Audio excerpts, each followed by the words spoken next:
Nagluto kami ng 30 kilos na spaghetti para sa mga estudyante namin dahil birthday na namin. Kaya tara, samahan nyo kaming muli sa aming simple celebration.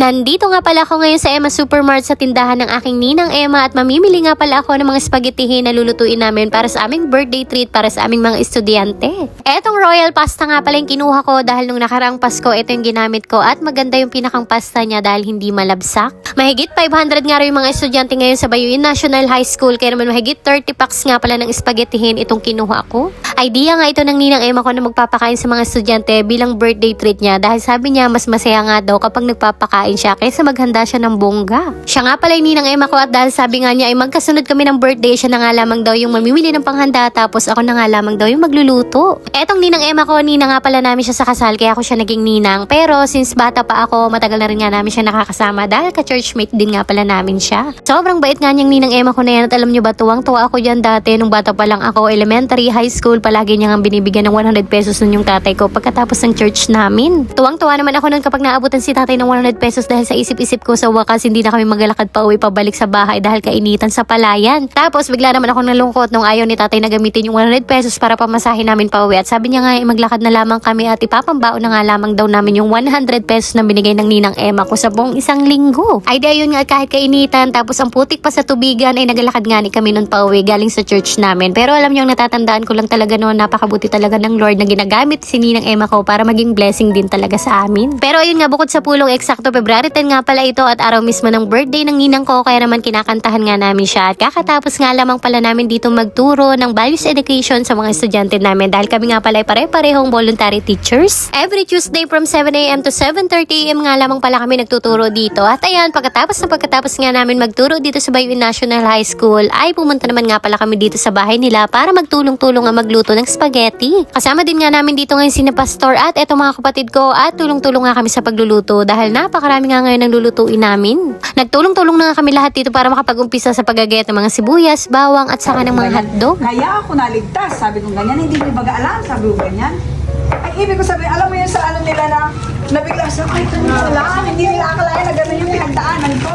Habang nagagayat-gayat nga rin kami diyan ay sabi nga namin dito sa ninang Emma namin ay magkwento na lamang siya ng buhay niya para hindi naman kami maburyo at hindi kami makaramdam ng pagod. Ay di ayun nga at kinuwento niya yung kwento niya nga raw sa mga estudyante niya kanina na isang araw siya sa mapalad na survivor nung lumabog na barko na MV Baleno na nung taong 2009. Bali 17 years ago na nga raw yung nakakalipas nun. At ang malungkot nga doon isa yung asawa niya sa nasawi pero alam niyo napakabuti pa rin ng Lord sa buhay niya na sa kabila ng mga pagsubok at pinagdaanan niya sa buhay na natili siyang matibay, matatag, palaging God first, inuuna ang Lord ay alam niyo masigit pa siyang pinagpala ng Panginoon. Nakaka-inspire talaga tong tao na to lalo pa sa kasipagan. At alam niyo ba sabi niya ang isa na lamang sa kaligayahan talaga niya ay yung patuloy na maging blessing din sa ibang tao. At ayun nga at pagkatapos namin maigayak lahat ng mga gagamitin namin sa pagluluto inumpisa na rin nga namin. Bali inuna ko nga ipinirito ko muna itong mga hotdog para mamaya nga pag nilagay sa sauce ay luto na. Nilagyan rin nga ng kaunting mantika itong pasta para hindi nga raw magdikit-dikit. At ayan pagkatapos nga inumpisan ko na rin ang pagluluto. Bali inuna ko nga syempre ang paggisa ng sibuyas at saka bawang. Sabi nga mas marami ay mas masarap. Tinunod na rin nga pala namin isang kutsa dito itong 5 kilong pork giniling at ayan bali nilagay na nga pala dito sa pinakamang lalagyanan itong mga naluto naming pasta para mamaya nga daw ay mabilis at lalagyan na lamang ng mga sauce. At nung maluto-luto na nga itong giniling ay sinunod ko na rin nga palang ilagay dito itong sauce. Naglagay na rin nga pala kami diyan ng condensed milk para pampasarap at pampalinamnam. Pinagdalawang sala nga pala namin itong sauce dahil hindi nga kasya dito sa isang napakalaki naming kawa. At ayan pinaghalo-halo lamang hanggang sa makuluan. Then ito na, luto na ang ating spaghetti sauce. Pasado 2:00 na ata kami nakatapos ng pagluluto kaya naman dali-dali at tulong-tulong na rin nga kami sa paglalagay ng sauce dito sa mga pasta. Ito talaga yung literal na kahit mapagod magluto pero masarap pa rin sa pakiramdam dahil masaya nga kami sa aming ginagawa. Oh, pasan ka, Niknik? Kasama rin nga pala namin dito itong si Niknik at ayan sabi nga niya sa akin kung tapos na raw ba kami magluto at sabi ko nga sa kanya umupo lamang siya sa kabilang tabi para mamaya ay mabigyan ko siya ng spaghetti. At dahil behave naman nga siya sa buong maghapon ay ayan nga at binigyan ko na nga siya nitong niluto naming spaghetti. Abay sabi nga nitong dalawang nagkakaunawaan ay alap-alap daw. Ibig sabihin ay masarap daw. Kaya ayan di na rin nga ako nakatiis at nakisubo-subo na rin nga ako dito sa spaghetti binigay ko sa kanila. At totoo nga masarap at ang linamnam at malasa talaga. Nakahingi-hingi pa nga ako ng kaunting sandok dito kay Matmat dahil nagre-reklamo na nga itong siniknik at ubos na nga rin yung spaghetti niya. Aba ito na naman nga nasarapan talaga sa luto naming spaghetti itong dalawang bata. Tingnan nyo naman lang yan at ayaw na talagang tigilan.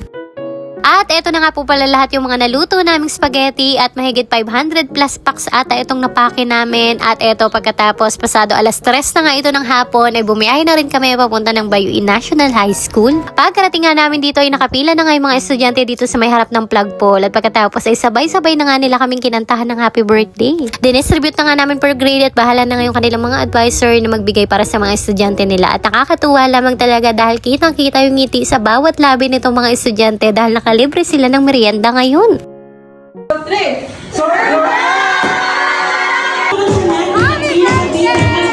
At kinagabihan wala kang ka-idea itong ginang Emma ko na merong pa-birthday surprise yung mga anak niya para sa kanya. Nag-umpisa nga yung celebration namin diyan sa pag-aawit ng mga praise and worship. Tapos eto na nga pinaka-inaabangan ng lahat, ang kainan na.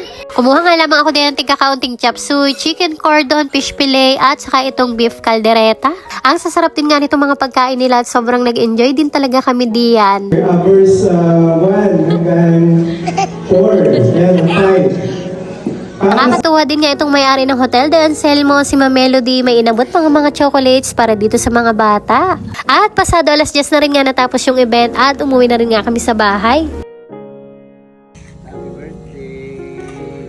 Fast forward kinabukasan, February 11, eto nga pala mismo yung araw ng eksaktong kapanganakan ko. Nagulat nga ako dito sa asawa ko at pagkabalik niya nga galing sa school sa paghatid kay Ate Cuning, ay pinapabili ko lang siya ng ulam, abay meron pang dala-dalang flower at sinurprise ako. February 11 talaga ako pinanganak pero yung nakalagay sa birth certificate ko ay February 21 at kadalasan kinasanayan ko na rin talaga yung pagse-celebrate ko tuwing February 21. Kaya buong maghapon yan wala kaming ganap at tumambay nga lamang kami sa bahay pero masaya ako dahil kasama ko yung aking buong pamilya.